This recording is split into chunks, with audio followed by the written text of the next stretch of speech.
உங்கள் தந்திவன் தொலைக்காட்சியில் சின்ன திரையின் சிங்க பெண்கள் மாலை 7 முதல் 8 மணி வரை காணத் தவறாதீர்கள்.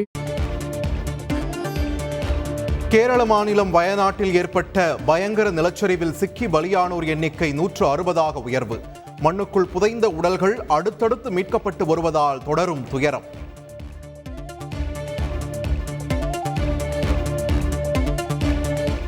நானூற்றுக்கும் மேற்பட்ட வீடுகளில் தற்போது 40 வீடுகள் மட்டுமே எஞ்சியிருப்பதாக அதிர்ச்சி தகவல். பலர் மாயமான நிலையில் பலி எண்ணிக்கை அதிகரிக்கக்கூடும் என்றும் அச்சம்.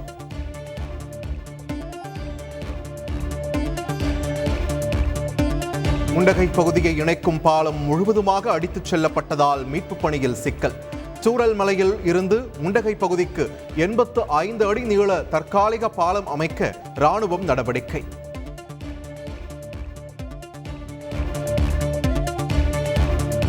சூரல் மலையில் நிலச்சரிவால் மண்ணில் புதைந்த 4 வீடுகளில் இருந்து 8 பேர் உடல்கள் மீட்பு. ஏற்கனவே மீட்கப்பட்ட 143 சடலங்களுக்கான உடற்கூறாய்வு நிறைவு என தகவல்.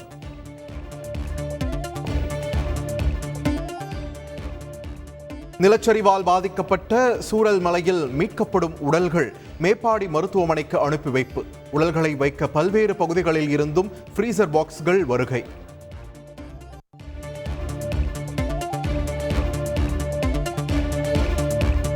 கேரளாவில் நிலச்சரிவு ஏற்பட்ட முண்டகை, சூரல்மலை, மேப்பாடி உள்ளிட்ட பகுதிகளில் 2வது நாளாக தொடரும் மீட்பு பணி. முப்படைகள், தேசிய மற்றும் மாநில பேரிடர் மீட்பு குழுக்கள், தன்னார்வலர்கள் இணைந்து மீட்பு பணியை தொடர்கின்றனர்.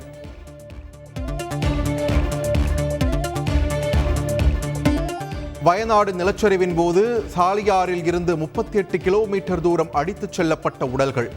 நிலம்பூரில் 32 சடலங்களும் 25 உடல் பாகங்களும் மீட்கப்பட்டதாக தகவல்.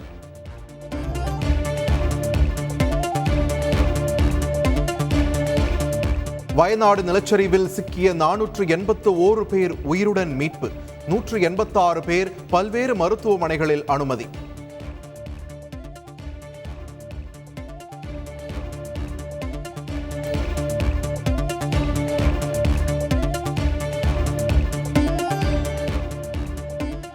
வயநாடு நிலச்சரிவில் பலியானோருக்காக கேரளாவில் 2 நாட்கள் துக்கம் அனுசரிப்பு. கேரள தலைமைச் செயலகத்தில் உள்ள தேசிய கொடி அரைக்கம்பத்தில் பறக்க விடப்பட்டது.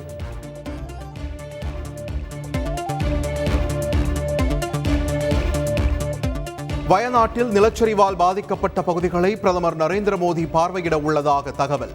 வானிலை சீரான பின்னர் ஹெலிகாப்டர் மூலம் ஆய்வு செய்ய உள்ளதாக தகவல்.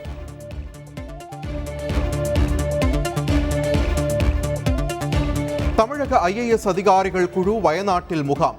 மூத்த IAS அதிகாரி சமீரன் தலைமையிலான குழு மீட்பு நிவாரணப் பணிகளை மேற்கொள்கிறது. தமிழ்நாடு மற்றும் கேரளாவில் 2 நாட்களுக்கு ரெட் அலர்ட். கடலோர கர்நாடகா, தெற்கு உள் கர்நாடகாவுக்கும் சிவப்பு வண்ண எச்சரிக்கை.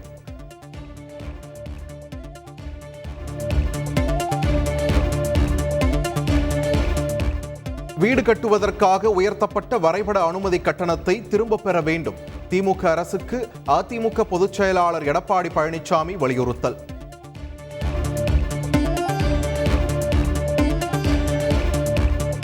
சபாநாயகர் அப்பாவுக்கு எதிராக அதிமுக வழக்கறிஞர் பிரிவு இணைச் செயலாளர் தொடர்ந்த அவதூறு வழக்கு. விசாரணையை MP MLAக்கள் வழக்குகளை விசாரிக்கும் சிறப்பு நீதிமன்றத்திற்கு மாற்றி சென்னை முதன்மை அமர்வு நீதிமன்றம் உத்தரவு. மேட்டூர் அணையில் இருந்து 1,75,000 கன அடி நீர் வெளியேற்றப்பட வாய்ப்பு.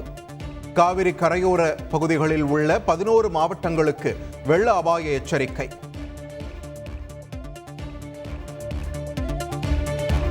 மேட்டூர் உபரி நீரை சரபங்கா நீரேற்று பாசன திட்டம் மூலம் சேலம் மாவட்ட ஏரிகளை நிரப்ப நீர் திறப்பு. திப்பம்பட்டி நீரேற்று நிலையத்தில் இருந்து சேலம் மாவட்ட ஆட்சித்தலைவர் பிருந்தா தேவி துவக்கி வைத்தார்.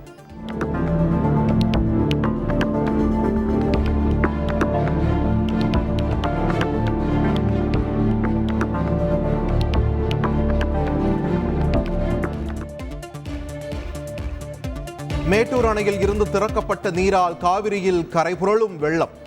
பவானி, கந்தன் பட்டறை, பசுவேஸ்வர வீதி, பாலக்கரை உள்ளிட்ட பகுதிகளில் இருந்து மக்கள் வெளியேற்றம். தஞ்சை மாவட்டம் கல்லணையில் இருந்து காவிரி டெல்டா பாசனத்திற்கு 3400 கன அடி நீர் திறப்பு.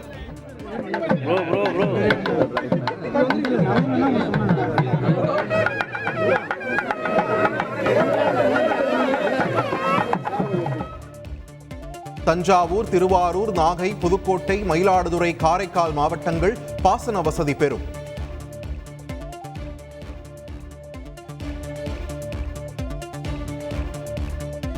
ஊதிய முரண்பாடுகளை களைவது உள்ளிட்ட கோரிக்கைகளை வலியுறுத்தி டிபிஐ வளாகத்தை 3வது நாளாக முற்றுகையிட முயற்சி.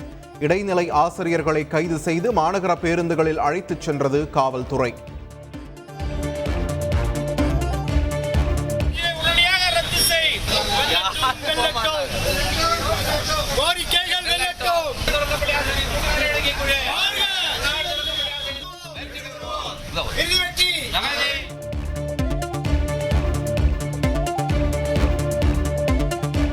திருவெண்ணெய்நல்லூர் அருகே கிணறு வெட்டும் பணியின் போது ரோப் அறுந்து விழுந்து 3 பேர் உயிரிழந்த சம்பவம். நிலத்தின் உரிமையாளர் கண்ணன், கிரேன் உரிமையாளர் சின்னப்பன் கைது.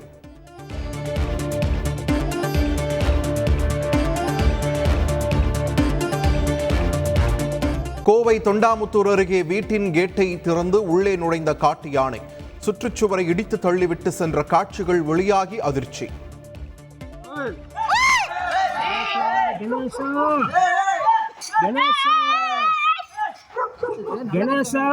வீட்டுக்குள்ள போயிடுச்சு.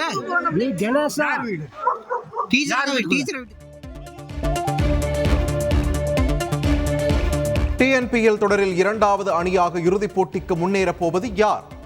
இன்றைய வெளியேற்றுதல் சுற்றில் சேப்பாக் சூப்பர் கில்லிஸ், திண்டுக்கல் அணிகள் பலப்பரீட்சை. உங்கள் தந்திவன் தொலைக்காட்சியில் சின்ன திரையின் சிங்கப்பெண்கள் மாலை 7 முதல் 8 மணி வரை காணத் தவறாதீர்கள்.